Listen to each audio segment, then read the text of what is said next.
যারা আসলে নির্বাচনে অ্যাটেম্পটস থাকে বা যারা করে প্রত্যেকটা মানুষই আসলে তাদের পার্সোনাল বেনিফিটসের জন্য নিজেদেরকে ক্রিয়েট করে এবং কিছু গুটি কয়েক শিল্পী মানে একটা ভালো একটা শিল্পী গোষ্ঠী যারা আসলে যাদের অসহায়ত্বের সুযোগ নিয়ে আমরা আসলে এই সময়টায় তাদের থেকে ভোটটা নিই এবং এরপরে যেটা হয় সেটা হচ্ছে যে আমরা বিগততে যা দেখে এসেছি যে তারা তাদের নিজস্ব পার্সোনাল বেনিফিটস দিয়ে তাদেরকে উজ্জীবিত করে এবং যারা শিল্পীরা আছে তাদেরকে আসলে উজ্জীবিত করে না, তাদেরকে আসলে ওয়েট করে পরের বছর আবার তাদেরকে সেমভাবে ট্রিট করে সেমভাবে তাদের থেকে ভোটগুলো নিবে।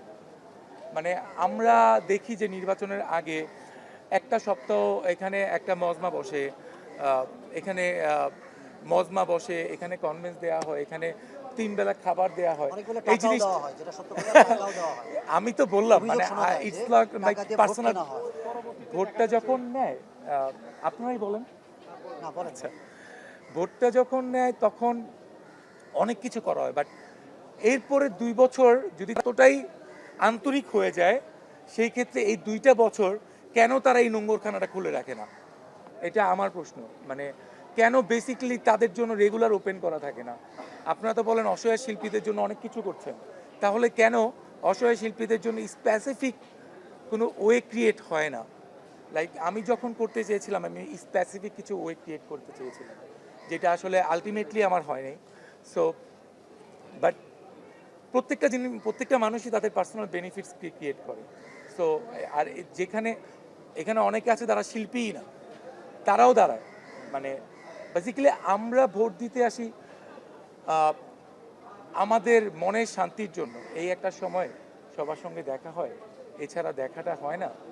সো এর জন্য আসি। বাট লাইক এখানে এমন মানুষও ভোটে দাঁড়ায় যারা লাইক তাদের মেইন ইনকাম হচ্ছে ইউটিউব দিয়ে, যাদের ইনকাম হচ্ছে লাইক আলোচনায় থাকতে হবে, চিৎকার চেঁচামেচি করতে হবে, নাচ গান করতে হবে, বাট বাংলার মানুষজন হাসে, মানে শিল্পীদের নিয়ে তাদের হাসে, কিন্তু তারা নিজেরাও জানে না যে বেসিকলি তারা নিজেরাও হাসির পাত্র হয়ে যায়।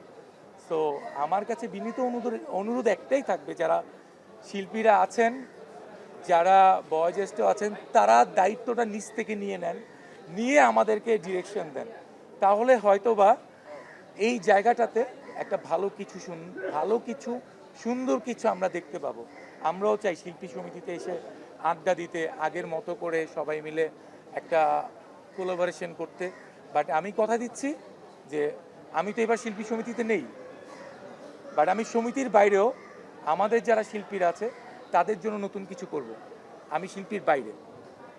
2028 সালের নির্বাচনে আপনাকে দেখা যাবে কি?